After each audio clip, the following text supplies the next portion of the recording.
அண்மை செய்தியை பார்த்து வருகிறோம்.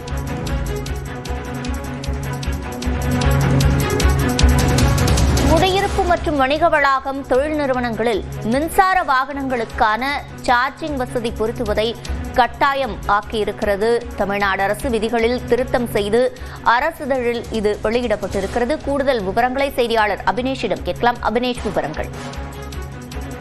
தமிழ்நாட்டில் வீட்டு வசதி மற்றும் நகர்ப்புற வளர்ச்சித்துறையின் சார்பில் குடியிருப்பு மற்றும் வணிக இடங்களில் மின்சார வாகனங்களுக்கான சார்ஜிங் வசதி கட்டாயம் என விதிகளில் திருத்தம் செய்து அதற்கான அரசாணையை அரசிதழில் வெளியிட்டுள்ளது தமிழ்நாடு அரசு.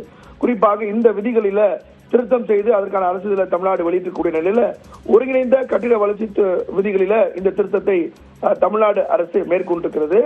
அந்த வகையில குடியிருப்பு பகுதிகளில் இந்த வாகனம் சொல்லக்கூடிய எலக்ட்ரிக் வாகனங்களுக்கான அந்த சார்ஜிங் வசதியை கட்டாயம் மேற்கொள்ள வேண்டும் எனவும், குறிப்பாக குடியிருப்பு அலகுகள் அல்லது 750 சதுர மீட்டர் கட்டட பரப்பளவிற்கு மேல் இருக்கக்கூடிய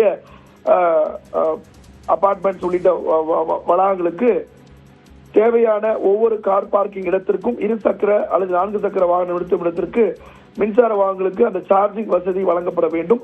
அதே போல 300 சதுர மீட்டருக்கு மேல் உள்ள வணிக மற்றும் தொழில் வளாகங்களுக்கு, நிறுவன கட்டிடங்களுக்கு தரை இட ஒதுக்கீட்டு பரப்பளவில் 10% மேல் இருக்கக்கூடிய அந்த பகுதிகளில் குறைந்தபட்சம் 10% இந்த மின்சார வாகனங்களுக்கான ஒதுக்கீடு செய்ய வேண்டும் அப்படிங்கிற விதிகள்ல தமிழ்நாடு அரசு திருத்தம் மேற்கொண்டிருக்கிறது. குறிப்பாக இந்த அரசிதழ தமிழ்நாடு அரசு வெளியிடக்கூடிய நிலையில தொடர்ந்து இந்திய அளவில் இந்த வெஹிக்கிள்ஸோட பயன்பாடு என்பது அதிகரித்து வருகிறது. அதை கருத்தில் கொண்டு தமிழ்நாடு அரசு இத்தகைய முடிவு எடுத்திருக்கிறாங்க. குறிப்பாக குடியிருப்பு மற்றும் வணிக இடங்களில மின்சார வாகனங்களுக்கான சார்ஜிங் வசதி என்பது கட்டாயம் என்பதும் ஒருங்கிணைந்த கட்டிட வளர்ச்சி விதிகளில இந்த திருத்தத்தை செய்து தமிழ்நாடு அரசு அதற்கான உத்தரவுகளை வெளியிட்டிருக்கிறது. விவரங்களை வழங்கியமைக்கு நன்றி அபினேஷ்.